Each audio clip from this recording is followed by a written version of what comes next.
Okay, this is the Boolean control points joining and blending.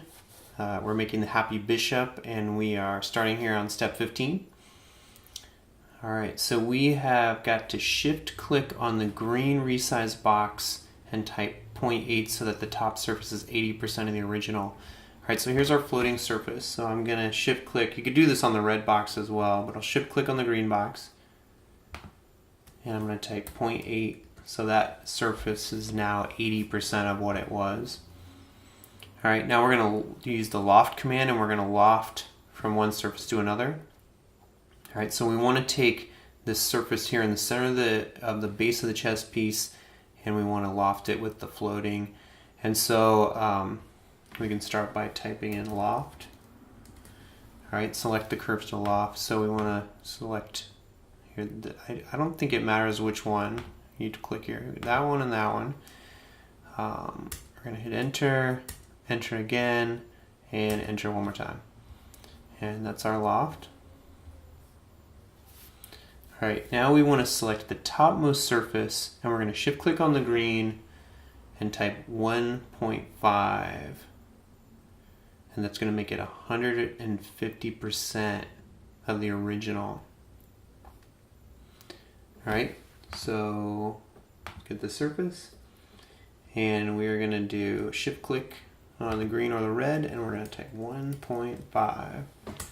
And so now we've got a surface on top of the solid that we just created with the loft.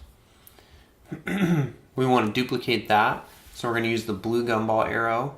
We're going to option click it. Option makes the duplication and we're going to type 0.2 for our movement. Okay, so I'm going to zoom out just a little bit here. Or zoom in to what we're working on. Okay, so I'll click on the surface. Option key down, click one time in the blue arrow, and then I'm going to type 0.2. So it makes a duplicate and moves it just 1/20th of an inch above the original. Okay, now we're going to do a blend again.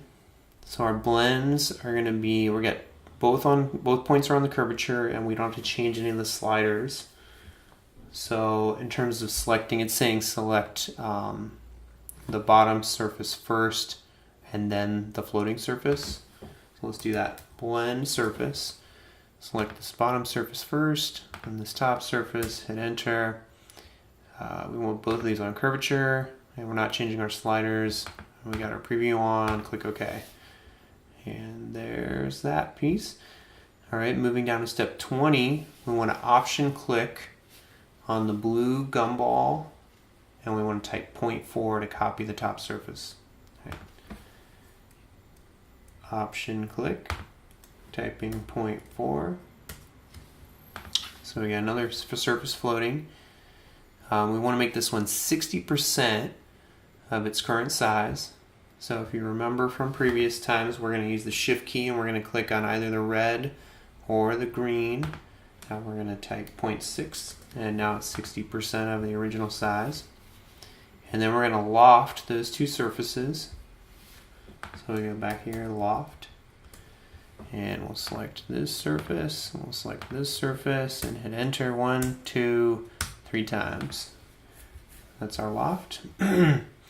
Alright. On to step 23, we want to go to the front view. So I'm going to go here to my front view and I'm going to click on this magnifying glass so I can see everything. Alright, we want to draw a sphere from location 0 with a radius of 1.2. So I'm going to go over here and choose my sphere. I want the one that will draw from the center with the radius. I'm going to draw from location 0 and my radius is 1.2 inches. Alright, so there is my sphere inside of the chess piece, but we will move it up. We're going to move it up 6.5. Alright, so I'm going to go back here. So when I bring up the gumball, I want to go up, so I'm going to click on the arrow pointing up. I'm going to type 6.5 and hit enter. And so now that sphere is in the correct spot. Alright, next up, we need to get some layers going on. So we're going to rename the main layer body. And then we're going to have a second layer called hat, and we're going to work on the hat layer. To do that, I'm going to go over to the right here. This is my layers panel. If you don't see it for some reason, just make sure to click on this little icon here. So I'm going to rename this layer by double clicking and just call it body. And then I'm going to double click the next layer and call it hat. And I'm going to work on the hat layer, so I'm going to click on this little radio button here, so I'm working on the hat layer. When I draw on the hat layer, items should show up as red because that's the current layer color. All right, now we're going to draw another sphere from 0 with a radius of 1.2. Also, I think, are we shutting off the main layer? Okay, let's see, rename it, turn off the body layer, yep. Okay, so we're going to click this little light bulb next to body layer and shut that off so we just can't see it temporarily.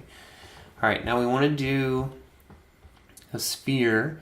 We're drawing from 0 with radius of 1.2. So it's basically the same as the sphere we just made. We're just making a second one. So I'm going to draw that at location 0.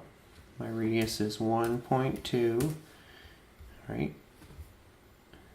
And then we want to go to perspective view, and we want to turn on the points. All right, so perspective view. And then if we can't see it, you can always hit this magnifier so you can get it back on the screen. All right, now I'm going to do points on. Whoops.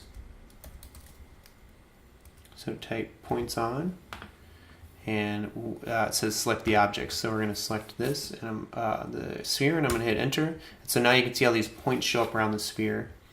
We can alter those points. So we want to choose the one right in the middle of the top, and we're going to move it up 1 inch. So I'm going to click on just the center point, and then I will click the arrow pointing up, and I will type 1 and hit enter. And so now you see how we created the bishop's hat. We have to shut the points off so we can edit other things, and so we will type points off. All right, now using the gumball, move the hat 7.5 inches up. So we click on the hat, click in the up arrow, or in this case it's blue, and we type 7.5. All right, now it's off the screen, so again I'll bring it to the screen by clicking on this, but you'll see why we moved it up here in a second. Okay, now we're going to create another sphere. We're going to switch to front or right view, and we're going to draw the sphere from a grid point just above the hat, and it's going to have a radius of 0.4. Okay, so let's go here to front view, make sure we can see the hat.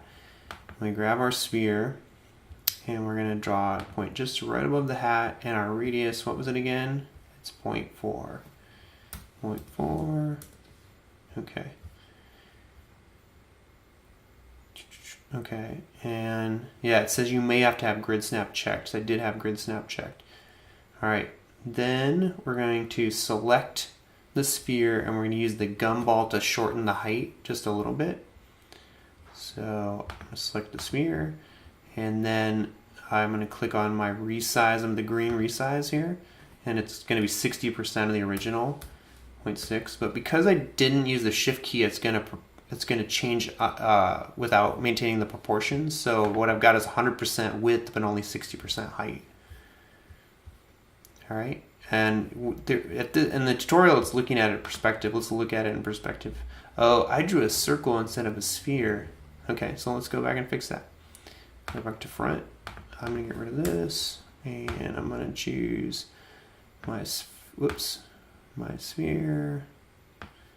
And I'm going to draw it from here, and my radius was 0.4, I believe. Yep. Hit return, click on my sphere, click on the green box and type 0.6. All right, now let's look in perspective. Okay, that looks right. Remember, you can always go backwards and fix stuff. Okay. Now select the sphere. Okay, we're past that. And we're going to do a Boolean union. So Boolean union will join the two shapes together permanently. So Boolean union. Select the surface. So we're going to select the one floating and the one below it, and we're going to hit return. And so now they are unioned into one shape. All right. Now we're going to unhide the body layer. And let's fit everything on the screen. All right, we're getting close. All right, next up, the face.